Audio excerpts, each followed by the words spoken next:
Hello दोस्तों, नमस्कार। Welcome to this video. उम्मीद करता हूं आप सब बहुत अच्छे होंगे। साथियों, आप जानते हैं जीआईसी अल्टीग्रेड और लेक्चरर की वैकेंसी आई है। तैयारी बहुत जोरों शोरों से चल रही है, लेकिन बीच में कुछ अड़चनें आई थी टेट को लेकर के कि टेट को लागू किया जाएगा। बहुत प्रचार प्रसार किया गया, बहुत डिस्टर्बेंस भी हुआ, लेकिन मैंने भी इस विषय पर एक वीडियो बनाकर आप लोगों के डाउट को क्लियर करने का प्रयास किया अपने पूर्व अनुभव के आधार पर। चूंकि 2018 में भी हम लोगों ने इस स्थिति को झेला था, तो आज कोर्ट में सुनवाई थी, वो भी बिल्कुल स्पष्ट हो गया। उस पर भी हम बात करेंगे।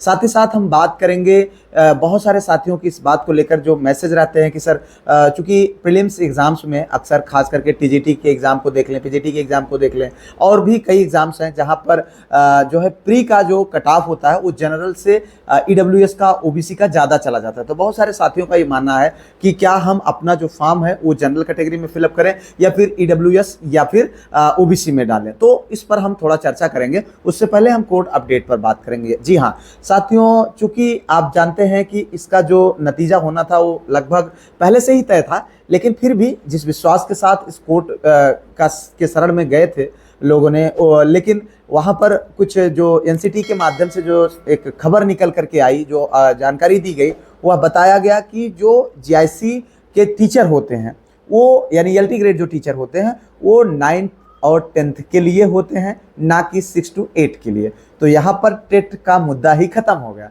और एक चीज़ जान लीजिए, यहाँ से एक चीज़ और स्पष्ट होती है कि सरकार या आयोग इस वैकेंसी को कितनी जल्दी क्लियर कराने को लेकर कटिबद्ध भी है। तो यहाँ पर इस चीज़ को आप समझ सकते हैं। और मैंने पिछली वीडियो में भी आप लोगों को ये बताया था कि पिछली बार भी यही चीज़ बताई गई थी कि जो जीआईसी के एलटी ग्रेड टीचर होते हैं वो 6 to 8 नहीं बल्कि 9th और 10th के होते हैं। और हमारे ज़्यादातर जो राजकीय विद्यालय हैं वो 90%, जहाँ पर क्लास 9 to 10th या फिर 9 to 12th चलती है, 10-5% विद्यालय ऐसे हैं जहां 6 to 12 चलते हैं। अब बात ये आती है कि अगर जहां 6 to 12 चलते हैं वहां पर जो टीचर्स नियुक्त होते हैं, और 6 to 12 जो है 8th के लिए कौन पढ़ाता है, बिना टीईटी के कौन पढ़ाता है। तो ये चीज़ आप जान लीजिए कि किसी भी संस्था, चाहे वो राजकीय हो, एडेड हो, वहाँ पर प्रिंसिपल का विवेकाधिकार होता है। ठीक है, वहाँ पर अगर टीचर उपलब्ध नहीं है उस विषय के, आप 9th और 10th के लिए जो है योग्य हैं, आप उन नियुक्ति हुई है, लेकिन अगर 6 to 8 क्लासें चलती हैं, आप हैं वहाँ पर, आपकी पोस्टिंग है, आप उसी विषय के हैं, तो आपको पढ़ाना पड़ेगा। ये प्रिंसिपल का विवेकाधिकार है। ठीक है, और यहाँ तक कि लेक्चरर वाला काम भी आपसे करवाया जा सकता है अगर उस सब्जेक्ट के लेक्चरर आपके विद्यालय में उपलब्ध नहीं है। तो ये समझ लीजिए, यहाँ पर कोई बहुत बड़ा रॉकेट साइंस नहीं है। और दूसरी चीज़ मैं आप लोगों को यह भी बताना चाहूँगा कि देखो यार, इस प्रकार की जो अड़चन्स हैं, जब वैकेंसीज आती हैं, तमाम अपने तरीके से लोग अपनी अपनी जो राय रखते हैं, अपनी अपनी प्रतिक्रियाएं देते हैं, देना भी चाहिए। जो भी करते हैं, एक प्रकार का ये अड़चन में भी मान सकते हैं, क्योंकि कहीं ना कहीं 8-10 दिन विद्यार्थी अपडेट जो है अपसेट रहे कि यार क्या होगा, कैसे होगा। जो टेट नहीं पास थे उनके लिए थोड़ा सा एक डाउट की स्थिति बन रही थी। लेकिन एक आज जान लीजिए कि ये जीवन का आपका हिस्सा है। जब भी कोई वैकेंसी आएगी यूपी में, तो ये सब सारी चीज़ें सामान्य सी बात है। तो इनसे डरना घबराना नहीं है कि हाँ, जब एनसीटी ने ये इस बात को बोला है कि 9th और 10th के टीचर हैं, तो 5, 6 to 8 के कौन है, उसके लिए हो सकता है कि वैकेंसी या कुछ चीज़ें बनी जाए, करी जाए, वो तो समय बताएगा। हालांकि अभी तो भविष्य के गर्त में है, तो इस पर भी बात करना कोई मतलब नहीं है। अब हम बात करेंगे कि जो साथी बहुत मैसेज करते हैं कि सर, अगर हम जो है बहुत सारे वैकेंसीज में देखा है हमने कि प्रीलिम्स का जो एग्ज़ाम होता है, प्रीलिम्स में क्या होता है कि जनरल से ज़्यादा कट ऑफ चली जाती है ओबीसी या ईडब्ल्यूएस की। तो क्या ओबीसी या ईडब्ल्यूएस को छोड़ करके हम सीधा जनरल में फॉर्म फिलअप कर दें, कट ऑफ कम रहेगी? एक गलती आप बिल्कुल भी मत करिएगा। जी हाँ, मैंने जो मैसेज किया था उनको तो मैंने रिप्लाई दिया ही था, लेकिन मैं मजबूर हो गया वीडियो बनाने के लिए।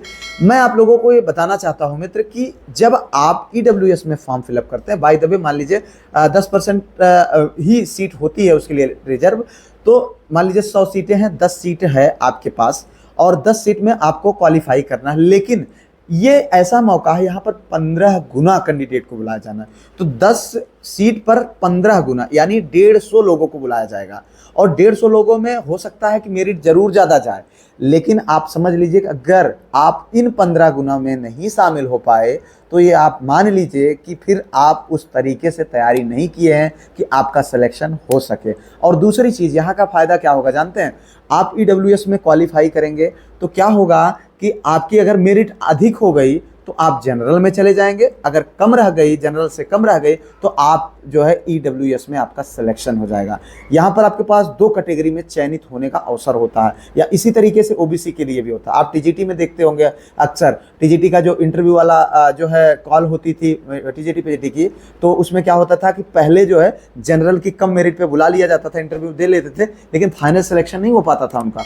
OBC में कम मतलब जनरल से ज़्यादा कट ऑफ जाती थी प्रीलिम्स की, लेकिन वो इंटरव्यू देते थे, अगर एक आध 2 क्वेश्चन उनके मतलब कट ऑफ से ज़्यादा होते थे और इंटरव्यू में अच्छा कर जाते थे, तो उनका सिलेक्शन हो जाता था। लेकिन जो है जनरल वाले ऐसा नहीं होता था, जनरल का कट ऑफ इंटरव्यू तो दे लेते थे, लेकिन वो फाइनल सिलेक्शन नहीं पाते थे। आखिर हमें मतलब अपने फाइनल सिलेक्शन से है ना, तो हमें इस तरीके से फोकस करना है कि हम फाइनल सिलेक्शन लें, तो हमें 2 कैटेगरी का लाभ लेना। और 15 गुना बहुत बड़ी संख्या होती है, चाहे कितनी भी कम सीट हो। 50 सीट है तो 15 गुना का मतलब है 750।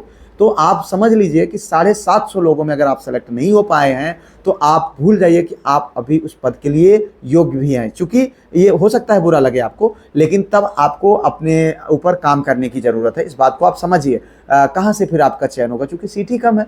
तो ये काम करिएगा, इस गलती को मत करिएगा। आप जो है अपनी ही कैटेगरी में फॉर्म फिलअप करिएगा, और 15 गुना जो है बुलाया जाएगा डिस्क्रिप्टिव एग्जाम के लिए, तो बहुत मेरिट में भी अंतर नहीं होगा, और अंतर भी होगा तो अगर आप मेहनत कर रहे हैं तो आप पे कोई प्रभाव नहीं पड़ेगा। मैं आपको आश्वस्त कर दूं कि आप देखिएगा, अगर थोड़ी भी अच्छी मेहनत आप करेंगे और 40% के कट ऑफ को पार करेंगे, निश्चित तौर पर आपको कॉल कर लिया जाएगा डिस्क्रिप्टिव एग्जाम के लिए, अगर आप सीरियस कैंडिडेट हैं तो।